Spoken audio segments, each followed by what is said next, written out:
Shabbat Shalom. I know that Friday night is normally Ask the Rabbi night, but a couple weeks ago, Jacob asked a couple of questions that several people in the room have asked before. So we're going to have an Ask the Rabbi morning, but with some set questions. You can ask me more later. So first, Jacob asked, why have both a Shacharit Amidah and a Musaf Amidah? They both have a whole lot in common.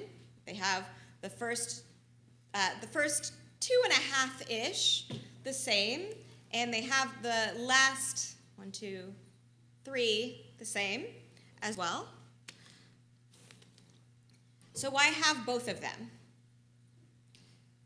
So traditionally, our daily morning and afternoon services that we say every day represent a sacrificial service or two sacrificial services that were done in our holy temple, in our mikdash. While on most days we had 2 sacrificial services, on Shabbat and holidays we had 1 more. So Musaf literally means additional. And during that Musaf service, you'll notice that we detail that extra sacrifice that was made on Shabbat and holidays. There's also an evening Amidah. We said it last night. And that developed both so that we had prayers to say alongside the Shema and to represent that a lot of the sacrifices were still finishing burning throughout the night. So there wasn't an additional sacrifice given at night, but some of them were still left over burning. The second question is, why repeat Ashrei 2 times during our service? Now, some of you may have never gotten here early enough to know that we repeat Ashrei 2 times during services, but we do. So actually, Ashrei is repeated 3 times a day, twice in the morning and once in the afternoon. So if you don't have your practice to do mincha in the afternoon, you can try it today, or you can try just saying Ashrei a 3rd time, because in the Talmud, Masechet Brachot, Rabbi Elazar says that Rabbi Avina says, anyone who recites this Psalm 145 3 times every day is assured a place in the world to come. So if you'd like to be assured a place in the world to come, easy way to do it, Ashrei 3 times a day. So the rabbis in this passage continue to explain 2 reasons for why Ashrei is such a unique prayer. First, that its lines go through almost the whole alphabet, there's no nun. And second, because of the beauty of one particular statement about God.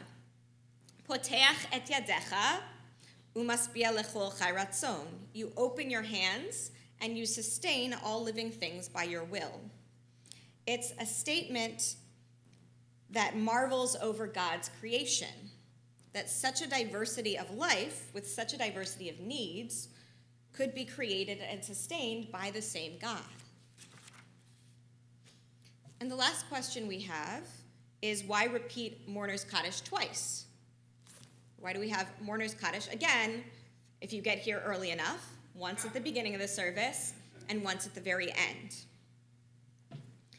So one of my practical guesses is that we make sure to say Mourner's Kaddish once for those who show up and leave early, and then once for those who show up and leave late.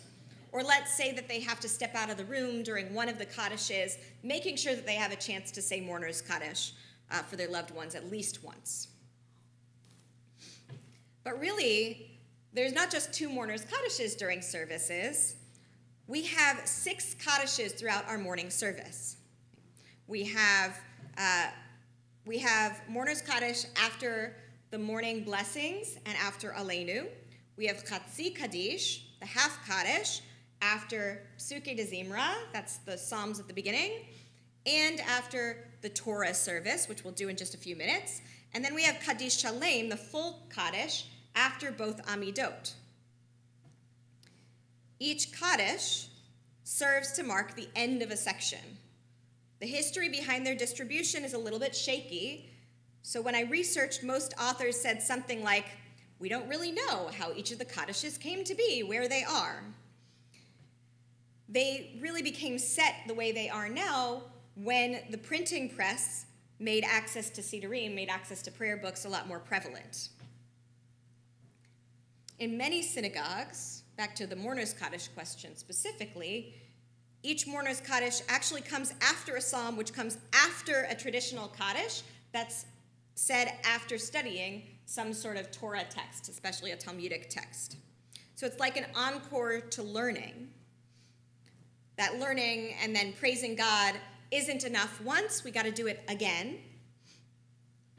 And so now in many synagogues, including ours, Mourner's Kaddish is a replacement for that learner's Kaddish.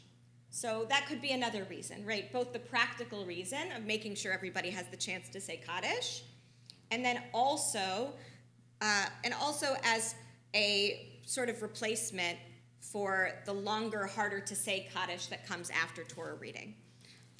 I also want to share on page 121 in our Siddur, there's a beautiful reflection on why Mourner's Kaddish in general. Why are we saying a prayer about Kaddish, or why are we saying a prayer that praises God when we're in a period of mourning? And I've explained before kind of my view that Mourner's Kaddish is in the future tense, and therefore it's this desire for us to get back to a place where we can praise God in the future. At some point in the future, we will feel ready to be back in that intimate relationship, in that intimate, praiseful relationship with God, even if right now we're in a period of so much darkness that we're not able to. So I've taught that before, but I also love this explanation on page 121. It is sometimes difficult for a mourner to reintegrate into a community after the loss of a close relation. Equally, it may be difficult for the community to know how to receive a mourner in its midst. In reciting the Kaddish, the mourner takes a formal role in relation to the community. The mourner is able to say, "I am here in your midst, praying alongside you," and the congregation can respond, "Along with you, we all turn our eyes to God." The prophet Ezekiel remarks that after great tragedy, God's name will become great throughout the world. With some grammatical changes, these are the first words of the Kaddish.